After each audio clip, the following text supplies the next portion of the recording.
nama saya adalah Siska Monalisa. Saya adalah mahasiswi dari Trisakti School of Management angkatan 2015. NIM saya adalah 2015-50393. Hari ini saya akan menjelaskan buku dari Discovering Computer, yaitu chapter 10, yaitu tentang Computer Security, Safety Ethics, and Privacy.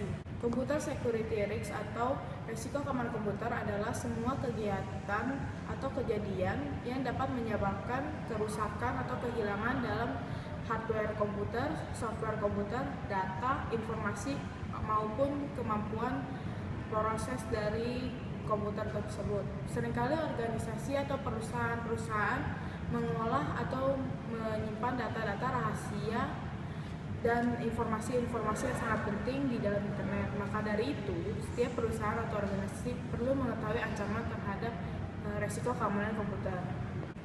Semua tindakan ilegal yang berhubungan dengan komputer disebut computer crime, dan cybercrime adalah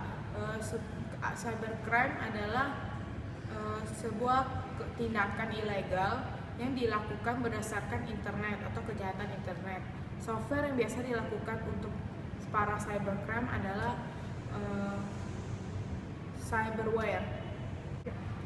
Hacker adalah seseorang yang memiliki kemampuan untuk mengakses komputer secara ilegal, yaitu dimaksudkan di sini internet, mengakses jaringan atau internet secara ilegal.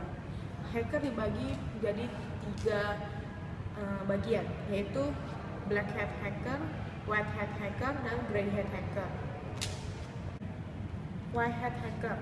White hat hacker adalah hacker atau seseorang yang mengakses jaringan tanpa izin. Tetapi biasanya white hat hacker disewa untuk mengetahui atau mencari kesalahan-kesalahan di dalam suatu jaringan internet sebuah perusahaan atau organisasi.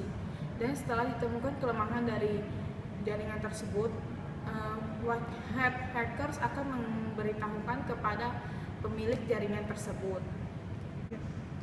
Black hat hacker adalah seorang hacker yang merusak sebuah jaringan setelah dia berhasil memasuki ke dalam jaringan tersebut.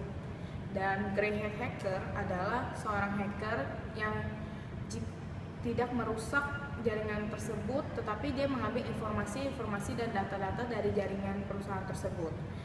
Setelah itu dia akan menjualnya kepada orang lain yang berniat untuk melakukan kejahatan. Cracker adalah seseorang yang juga mengakses internet secara ilegal.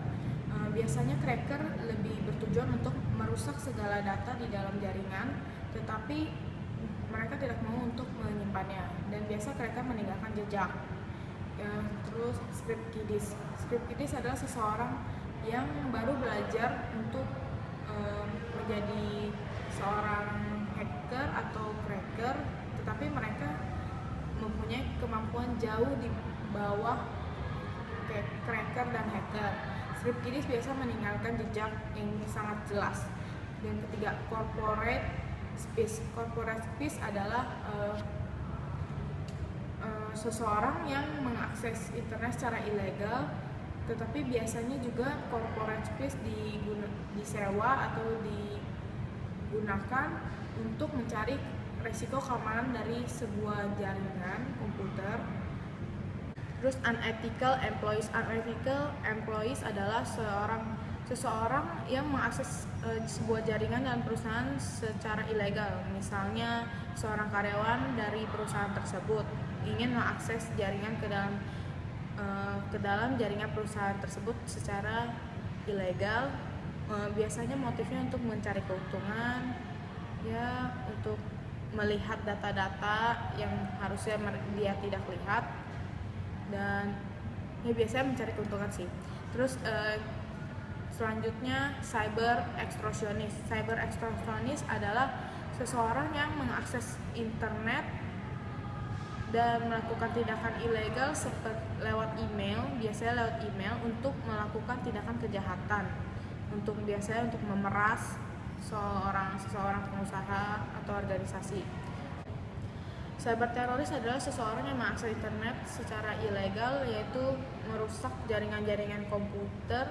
Biasanya cyber teroris ini melakukan kejahatan berdasarkan unsur politik.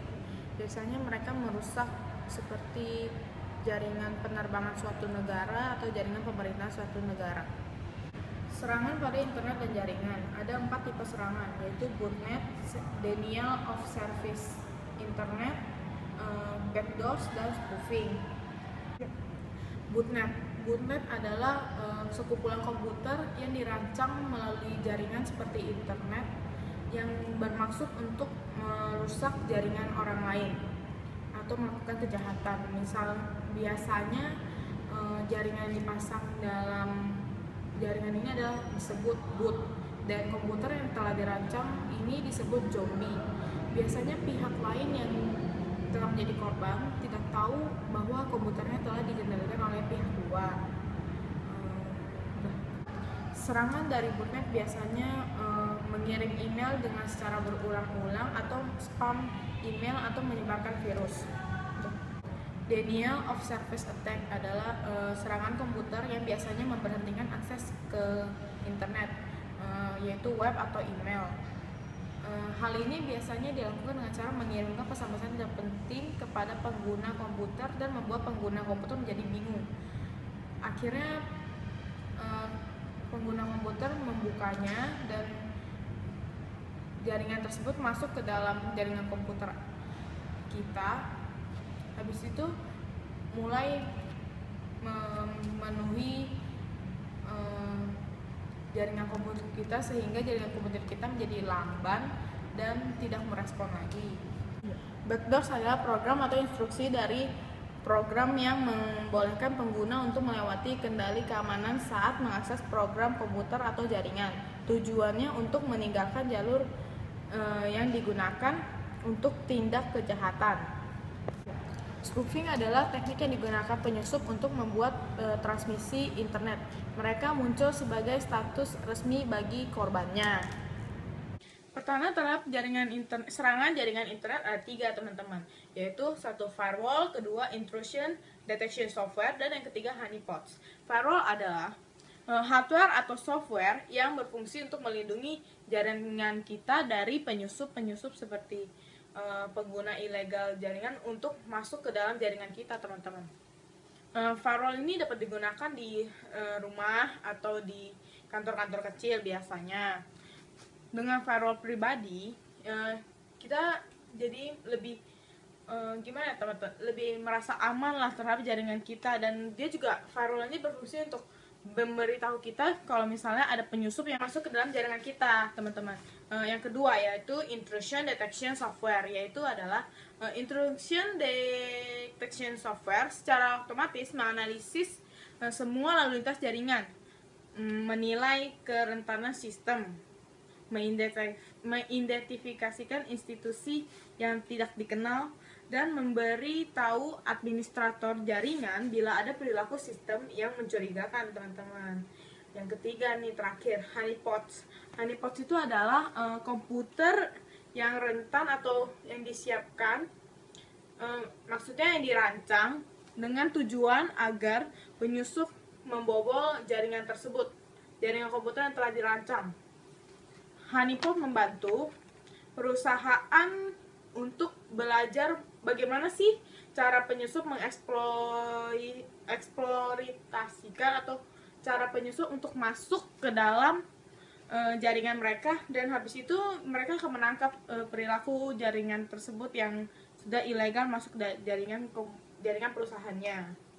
Terhadap akses yang tidak dikenal atau unauthorized access and use. Unauthorized access adalah penggunaan komputer atau jaringan tanpa izin, dan unauthorized use atau adalah penggunaan komputer atau data untuk melakukan aktivitas atau tindakan-tindakan ilegal. Identifying and authenticating users. Access control. Access control adalah sistem keamanan yang dapat mendefinisi atau mengidentifikasikan siapa yang dapat mengakses komputer dan kapan mereka dapat mengakses komputer dan apa saja yang dapat mereka ambil saat mereka mengakses komputer. Banyak sistem yang menerapkan control access. Control access menggunakan 2 tahap yang disebut identification dan authentication. Identification adalah memverifikasi bahwa individu adalah pengguna yang valid atau sah, dan authentication adalah verifikasi bahwa pengguna atau individu adalah orang yang sudah diklaim atau diizinkan untuk mengakses komputer. Bagaimana cara kita menerapkan authentication dan identification? Kita bisa dapat menerapkan authentication dan identification dengan cara username dan password. Misalnya kita membuat sebuah username dan password di perangkat komputer. Sebuah username atau user ID adalah kombinasi unik dari karakter seperti huruf-huruf alfabet dan angka yang mengidentifikasi seorang pengguna komputer. Dan password adalah kombinasi karakter pribadi yang terkait dengan user ID untuk masuk atau mengakses komputer tersebut. Password dibuat dengan menggabungkan beberapa karakter huruf atau angka. Biasanya panjang password terdiri dari 6 sampai 16 karakter. Beberapa organisasi menggunakan passphrases untuk authentication. Passphrases adalah kombinasi kata-kata pribadi yang berbentuk huruf besar dan tanda baca terkait dengan pengguna yang memungkinkan mengakses komputer atau sumber daya komputer. Panjang passphrase biasanya terdiri dari 100 karakter. Beberapa web menggunakan CAPTCHA untuk meningkatkan keamanan password pengguna menampilkan serangkaian karakter dan mengharuskan pengguna yang ingin mengakses komputer harus memasukkan karakter tersebut dengan benar untuk biar mereka dapat melanjutkan penggunaan website. Kedua, passphrase objects adalah beberapa item yang harus dibawa untuk mengakses ke sebuah komputer. Contohnya badges, cards, atau smart cards. Selanjutnya, kita dapat menentukan atau menggunakan PIN, Personal Identification Number. PIN merupakan password angka, baik itu ditentukan oleh perusahaan atau dipilih oleh pengguna sendiri. Dan selanjutnya, biometric devices mengidentifikasikan identitas seseorang dengan menerjemahkan karakteristik seseorang. Contohnya seperti fingerprint yang terdapat di iPhone. Digital forensik atau yang biasa disebut juga komputer forensik, network forensik, atau cyber forensik. Digital forensik yaitu penemuan atau pengumpulan dan analisis bukti yang ditemukan pada komputer dan jaringan. Beberapa bidang yang menggunakan digital forensik yaitu pertama adalah law enforcement. Itu biasa hukum ya. Kedua, criminal prosecutors. Ketiga, military intelligence. Keempat adalah insurance agencies. Seorang penguji digital forensik harus mempunyai pengetahuan yang luas tentang hukum dan menguasai hardware dan software, dan juga harus menguasai cara dia berkomunikasi yang baik maksudnya, dan mengetahui peraturan-peraturan yang tercantum dalam undang-undang. Habis itu mempunyai kemampuan untuk mengatasi masalah. Sekian video log saya tentang chapter 10, yaitu tentang computer security, safety ethics, dan privasi. Mohon maaf jika ada salah-salah kata. Thanks for watching. Subscribe ya.